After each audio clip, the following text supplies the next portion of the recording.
Hi, everybody, and welcome to Riding the Wave. I'm Mark Healey, the editor-in-chief of The Wave, Rockaway's newspaper since 1893. As part of our Election 2020 series, we're talking with candidates running for office, and joining me today is New York State Assembly candidate, Khaleel Anderson. Good morning, Khaleel. How are you? Morning, Mark. I'm doing well. Good to hear from you. Good to see you. You know, it's funny. We used to kid. I know you and I have spoken about this, but here in the office, we used to kid that Michelle Titus was kind of like the invisible candidate, and that and this was years ago, and we said anyone that took over that seat eventually would be an improvement. And to get someone like you who's been organizing and really kind of being an advocate for your community for several years, even at this young age of 24, you seem to have done more in those years not holding office than the person that you're trying to replace. Well, I think the biggest thing, Mark, and I thank you for that question. I think the biggest thing about serving in public office and just serving in general our communities is to make sure that we're active, we're present, we're visible, and we're providing a voice for the people and constituencies that are crying out for help, the people and the constituencies that want a voice. And, as a candidate, I'm certainly promising and committing to being as visible and as accessible and as transparent as I can. And I know, in terms of precedent, that hasn't been a thing in general, but I'm excited to really renew that spirit and interest in government and get more folks involved in that respect. So I thank you for that question because it's important. And I know the Rockaway residents deserve it. And just to get this out of the way, because I thought it was funny, I guess the Queen's GOP thought that being invisible was a requirement to run for this seat. Because have you seen your opponent? Do you even know what he looks like? I haven't seen my opponent. I don't know what he looks like. Okay, well, that's because I got to be honest. I couldn't find a picture to put in the article for this week's paper. So, I mean, it's just odd to me why you would even have someone on the ballot when, whatever. I mean, look, maybe he's just so intimidated, Khaleel, that, he feels like he doesn't have a shot.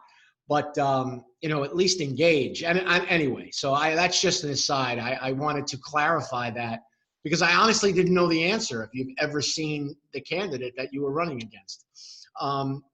In any event, I know there's been a lot of rhetoric out there about the Working Family Party line. I know that you're on that line as well as the Democratic nominee. Do you want people to vote on both lines? How do you want people to vote for you? Well, so look, in New York State, we have fusion voting. And for every vote on a line where a candidate is endorsed counts for the overall vote. So if there's a candidate like myself that's on the Democratic line and is also on the Working Families Party line, all of those votes tally will go into the total tally for that candidate.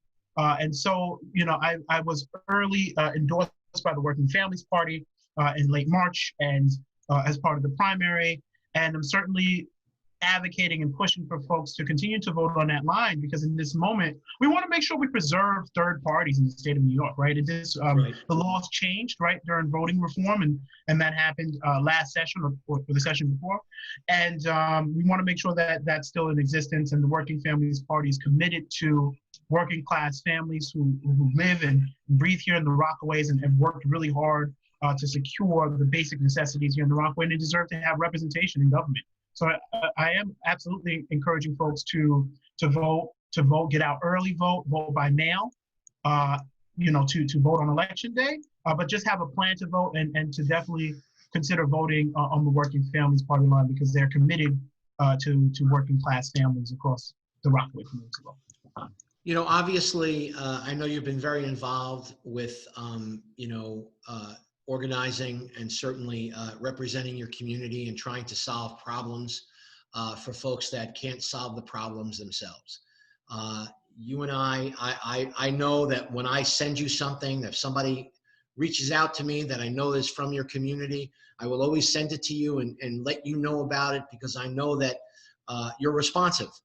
And so you're already ahead of the game in that sense. You're not even in office yet, and you're being responsive. So I've always appreciated that about you. Um, here's what I've been asked and said, well, Khalil's a young guy. Does he really is he an activist, or is he someone that is willing to be a leader for everyone as opposed to just the people that vote for you?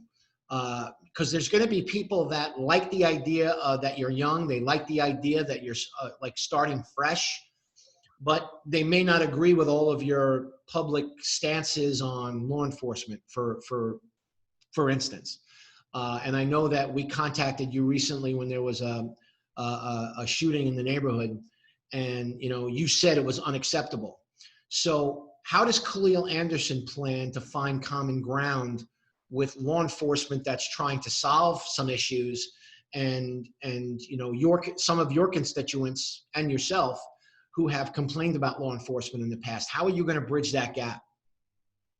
So I think that just to answer the first question about age and activism, I think that there's got to be a balance with governing, and there has to be a balance of when to advocate and to activate. Right, our communities definitely have definitely voted for me in the primary and supported me in the primary and will support me in the general because they see that I'm a strong voice and I will fight for their values down here in the district and also up in Albany. And I think that just having that balance of being able to govern and also activate is important, right? There's going to be some spaces where I'm going to need to pick up the microphone and say, hey, the Rockaway residents are demanding protection from another storm along Jamaica Bay, right? Because we still have the issues with the bulkheads in Auburn, where people who live back there, who live in Auburn and Somerville, are still not protected from the next storm. They're going to need someone who's going to need to pick up the megaphone. They're also going to need someone who can effectively govern and govern for everyone, right? We ran, our campaign slogan was a new fight together. And the reason why it's a new fight together is because we recognize that we are a geographically and politically isolated district. Our district from end to end takes about an hour and a half, 2 hours to travel. And so we understand that there are so many complexities with this district, and there's so many different political persuasions and ideas and the ideologies that exist in the community. But I was elected in the primary and will hopefully be elected again in the general because people saw that there needs to be a collective unity and a fight, bringing the district together, whether you live in South Richmond Hill or whether you live in Rockaway Beach. We need to really, really unite this district and community on the issues. And I think part of what I said on the campaign trail in terms of gun violence and in terms of law enforcement is clear. We want to be able to continue to have a balance between having law enforcement, but also a balance of having law enforcement that respects and protects the people that they were hired to serve. And how we create that balance is, one, I believe that in law enforcement, we certainly need to hold them accountable. But second from that, we also need to make sure that they're taken care of as it relates to salary and things of that nature. And there's a balance between the two. And I think that that's important. But separate from that, when we're talking about gun violence and addressing issues from a systemic standpoint, we need to invest more money into cure violence. These are the programs that are helping connect at-risk populations, young people who are susceptible to joining gangs and getting involved in violence. We need to make sure that we're investing in those young people so that they don't feel as though they need to turn down that route and they have the services that they need. And secondly, we need to make sure that they have conflict resolution techniques in school, right? That's what restorative justice is about, right? I want folks to understand that when I put out my positions about law enforcement, when I put out my positions about gun violence, I'm talking about addressing these things at the root. And sometimes police don't address things at the root. They address things at the symptoms. And how you address gun violence, how you address violence overall at the root is you figure out where it starts, right? It starts in conflicts that are not resolved in schools. It starts at home with broken households. And it starts when young people feel as though that they don't have the love and support and things that they need to learn and grow. And so they join gangs and they get involved in activity they don't need to. but they weren't given the proper skill set in school and in these other institutions that they're in to better, more effectively resolve conflict. And so when I say gun violence is unacceptable, 100%. And I think that we need to be investing more in programs that help divert crime and help address conflict resolution. As I say all the time, and I think I don't know if I said it in the story that you did, but conflict is a normal part of human existence. It's going to be around as it's been around for centuries, for decades, for eons, etc. How we resolve that conflict effectively is how we're able to address crime at the root, how we're able to address gun violence, domestic violence at the root. And I think that that's an important way to look at how we address, my statements on law enforcement, and as well as my statements on preventing and addressing gun violence. We talk about, especially during this election, there's been an incredible amount of divisiveness, right? That's why I always talk about common ground. That's why I talk about building bridges, not burning them. That's what I talk about, trying to find, exposing myself, exposing my readers, our readers here at The Wave to different viewpoints, to different experiences, right? I mean, it's important. It's important to, it's important to hear and to listen, rather than to speak sometimes. And I think that as a young person who has a tremendous amount of energy and who I've seen, before the pandemic, certainly at everything, you were a part of the community board. You were very active there. You were active with the Rockaway Youth Task Force, very active there. That's when I first met you, actually, was when you were with the Rockaway Youth Task Force. So I've seen you, it's going to sound very paternalistic, and I don't mean it to sound that way, but I am proud of your growth and your progress. And now you're running for office at the state level, and it's really impressive.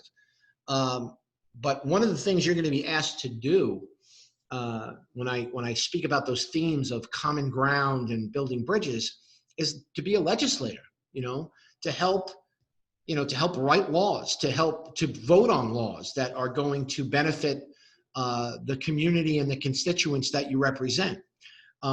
What's your relationship with, Assemblywoman Stacey Pfeffer Amato, for instance? Is she someone that you're going to be able to, because not too long ago she was a first year legislator without any other experience in government. Other than like yourself as an activist. So is she someone that you've started to find some common ground with? I think both of you have a very good shot to be elected. So has that relationship started? Is it there? Is it something that you look forward to cultivating? Well, let me answer the question a different way in terms of talking about legislation. Then I'll also talk about my friend Stacey. As my time in my time as an activist, and while in college, I was able to experience that energy of knowing when and what to legislate and what priorities are and certain priorities within government. I had a short stint where I served as a constituent liaison for State Senator Sanders. So I have a strong relationship there, and I've been able to work with him in tangent around the issues that have been impacting our neighborhood, everything from environmental justice, around the issue of the bulkheads along Jamaica Bay, addressing the issues of employment that affect constituents all across the Rockaway Peninsula, and of course transportation, right, making sure that the issues of Atlantic Ticket and Freedom Ticket, which I think you've written about in The Wave, were addressed at the Long Island Railroad, the Rockaway Bridge. So I have experience around the specific issues and when and where to kind of sort of legislate around that. And that's why I'm really excited to work with my assembly colleague, God willing she wins in November, Stacey Pfeffer Amato. I worked alongside her, in my time as a constituent liaison for State Senator Sanders.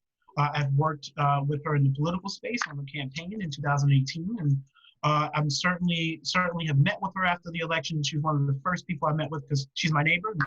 I actually live a block away from where she grew up and where her mother lived right here on Mott Avenue.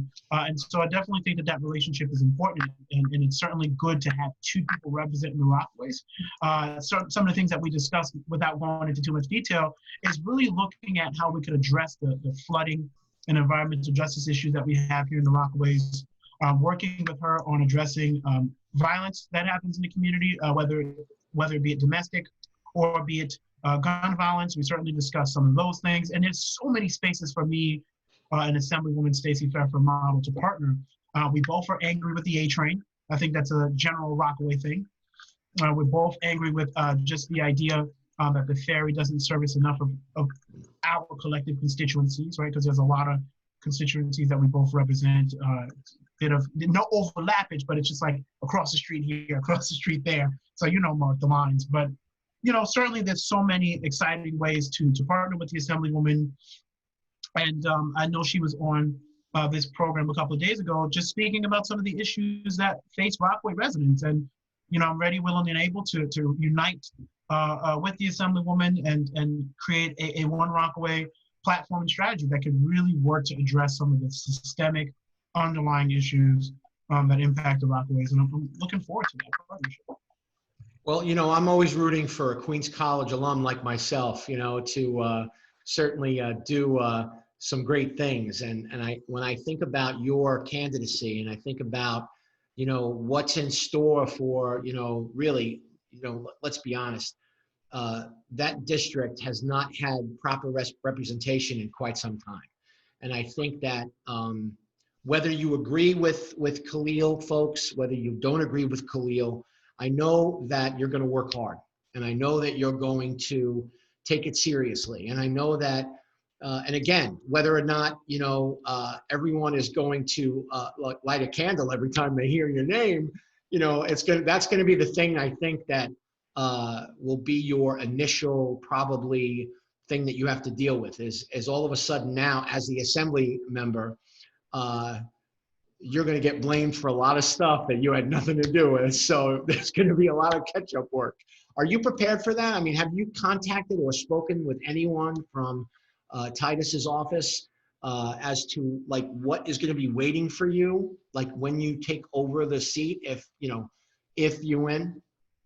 So I'm in touch regularly with folks who have been in government, with Senator Sanders, Congressman Meek's office, and certainly with the speaker and some of the folks in leadership in the assembly, just to give me an outline of what's to expect, what to kind of what's in store. I have been in touch with the one staffer that was left behind by Assemblywoman Titus, who's working out of the South Ozone Park office. So we've been in regular touch, just figuring out where the bathrooms are, how to answer the voicemails, emails, and things like that. But we're going to come in with a really strong, team of experienced organizers and community folks that really have been in government and understand government. So the transition, I don't expect it to be rocky. I do expect it to be smooth. And early in September, we began to pitch the community to see if there were folks who were interested in serving on a transition council to really help support the idea of having a smooth transition in office, and also solicit ideas from our neighbors. People, as you said before, have been forgotten about and left behind, due to an underservice here in this district. And we're excited. We're looking forward. We're going to hit the ground running. We have a lot of ideas, and we definitely want to make sure that in government that we're accessible, we're transparent.